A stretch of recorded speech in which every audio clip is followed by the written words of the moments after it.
A lot of my friends do question whether I'm a robot. So if you have that same dilemma, I'm happy to prove it to you that I actually do have organs, but please don't. Hopefully, I don't die in the process. Um, yeah. So today, as you know, I'm going to talk about AI. It's this really big word that many people have thrown around, and I think there's a lot of things that are involved in that. Um, there's a lot of other areas of AI we should talk about. Really, it's machines itself, the learning of machines. And I would like to say that the best analogy for AI is, when our ancestors thousands and thousands of years ago created the first flame, which we saw from lightning strike, we were able to then find fire, right? And we found this fire and we started harnessing it and we started creating entire new ways of doing things, lighting the path in front of us into the ice, fighting off predators, cooking our food better so we could eat more.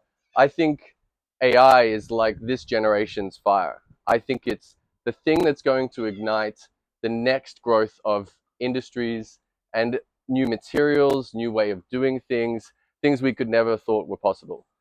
So, one question I will put to everyone is, how many people here think that they use AI on a daily basis? Put your hands up. So, how many people of you think that you've ever used AI across a large period of time, like across the last year? How many people use AI across the year? Well, I'll tell you this: every single person has used AI without you knowing it. Okay, it's in your emails, it's in your Google search, it's in your camera. It helps you take better photos without you knowing. Your camera is being optimized by AI, and this is a technology that has so many different aspects to it. And yeah, I'm going to show you a bit about why. So um, I'm just going to say a bit about myself. I started. What's the reason behind like me getting into AI? Well, I started using machines very early, taking them apart. Since I could start using a screwdriver, I was taking every machine apart to try and understand what was going on.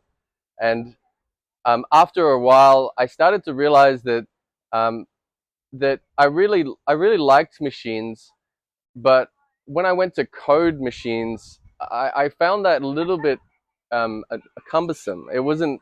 It was a lot of like fixing these little errors that it made, and it just felt like it was so rigid. It just had for one input you had to have this output. I felt like there was this disconnect. So what I've realized after using AI intensely since it was first launched is that now I love coding more every single day. I love interacting machines more and more because they're more fluid now. I can tell it what I want and it goes and does what I want. And I actually enjoy coding more than ever. And I actually enjoy creating these systems that aren't so rigid. They're much more fluid. So I see this as really being the catalyst for the next massive shift. And for coders like myself or developers, that's a huge part of the feedback loop we're creating. But for everyone else, it's going to augment much of our lives.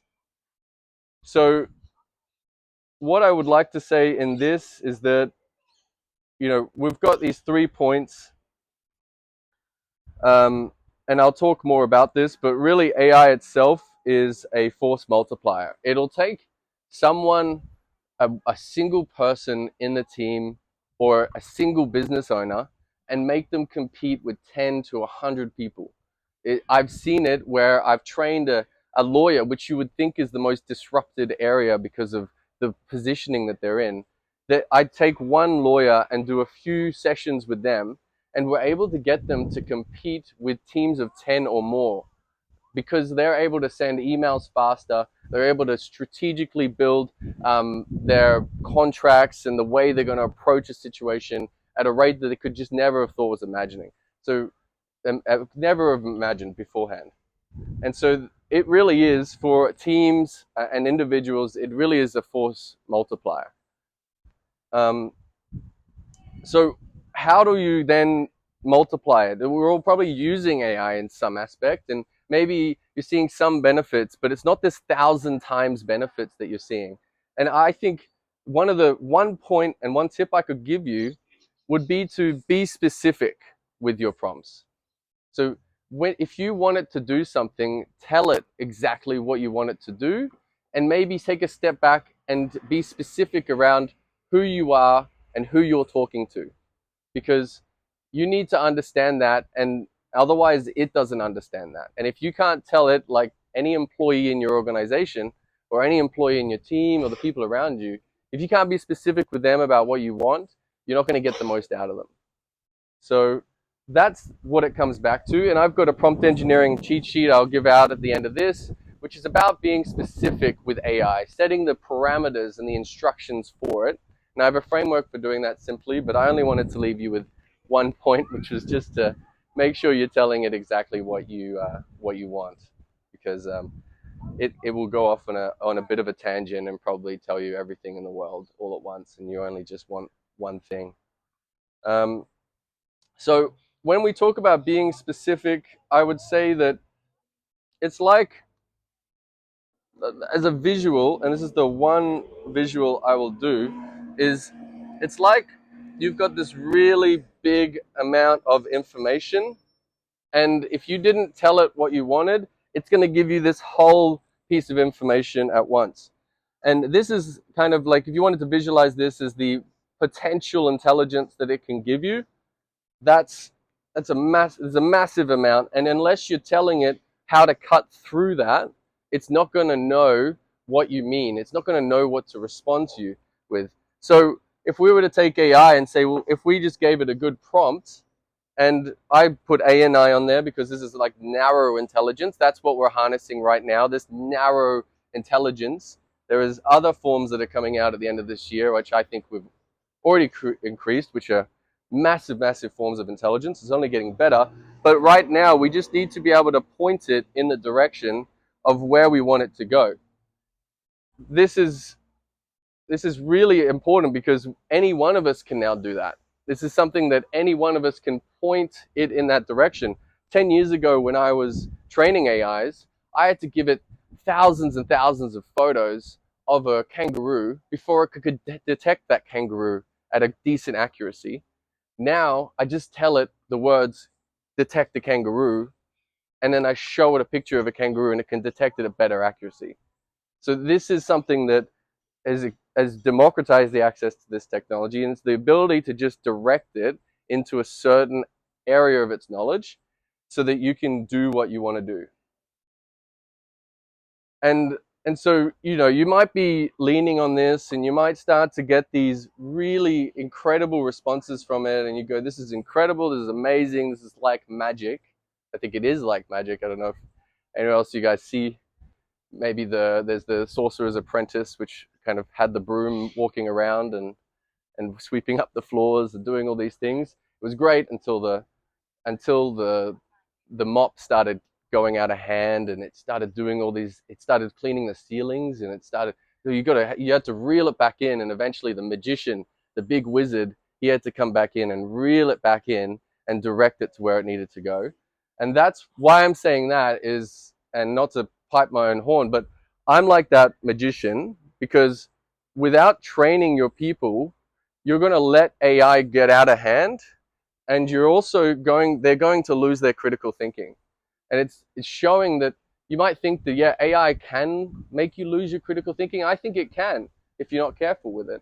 But if you're trained correctly, you actually increase your critical thinking. You can increase the strategic work you're doing and leverage it rather than lean on it. And so that's a very important thing as we're going into it. You may be worried about kids going to school, or they might lose their critical thinking. Well, actually, I've learned that I've always had AI in my school. It's been something that I had early forms of AI in engineering, and if you used it correctly, you could actually build on the shoulders of giants and create incredible things. But if you just got it to do all the work for you, sure, you can pass, you can get through, but I think when you jump into an in-person interview like I do with people, where I go one-on-one with them and say, what do you think of the output of this AI? And they can now start to explain that to me. I think that's the part that really enhances people's critical thinking. Because if they're just taking it as gospel and taking that first draft and then just sending it off, what do they think of that draft? Why did they think that the AI gave it a good response? What did they give the AI to make it give a good response? If they can't answer those questions, then they are essentially leaning on AI. And I think I used to do that. We've all done that in some areas. It's very good at things that I'm not good at, you know. I always dreamt of building a clone, but I didn't realize the clone was going to do so much, and so much of the things I wasn't that good at, which being a tech guy, not great at communicating all the time. So I built an AI that communicates for me, and it helps me filter everything that I send out, all my Facebook responses, all my messages. I don't sit there for hours thinking of how do I send this email. I get to where I want to go and then brainstorm with AI and how I can get there. I know the direction. It just helps me get there faster. So by the end of this year, we're going to have AIs that will build your whole business for you. They'll run your whole business. You just need to give it the right direction. So to wrap things up, AI can be a force multiplier for yourself as an individual, for your team, if they're trained correctly to be specific with how they want to use it and the intention behind using the AIs. So yeah, that's my talk, and I appreciate everyone for being here and listening. And I know this has been pretty interesting topic lately, but yeah, it's got a lot of questions probably to go for. So yeah, yeah. Mm-hmm.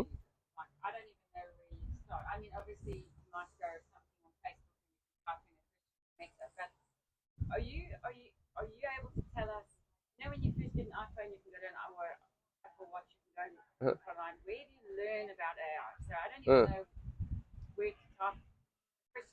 yeah. Yeah, yeah. Um, this Google search kind of has AI in it now. It does kind of have that initial summary at the start, but it's not like conversational AI. It just gives you a single shot. Yeah. Well, yeah. I mean, ChatGPT. I could show you which. Yeah.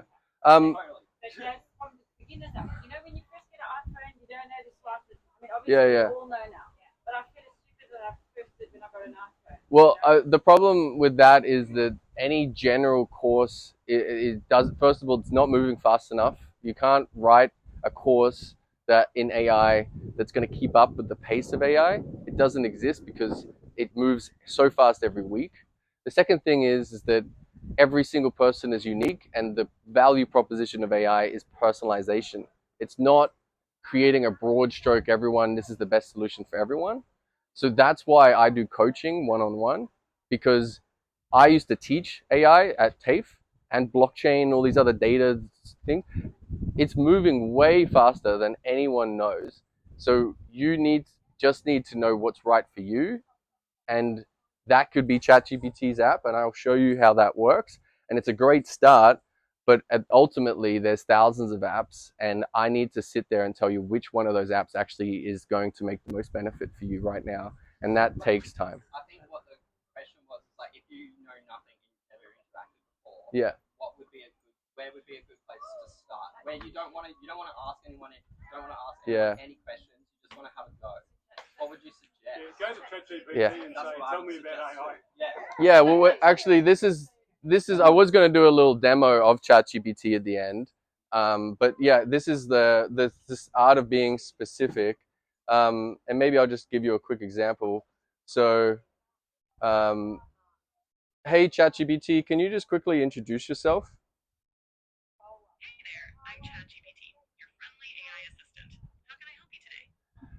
You are a marketer with 1,000 years experience in startups and tech.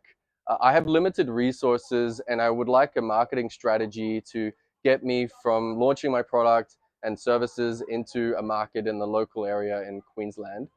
Can you help me with a step-by-step guide on how to do this? I really only need a response that might take about 10 seconds to say.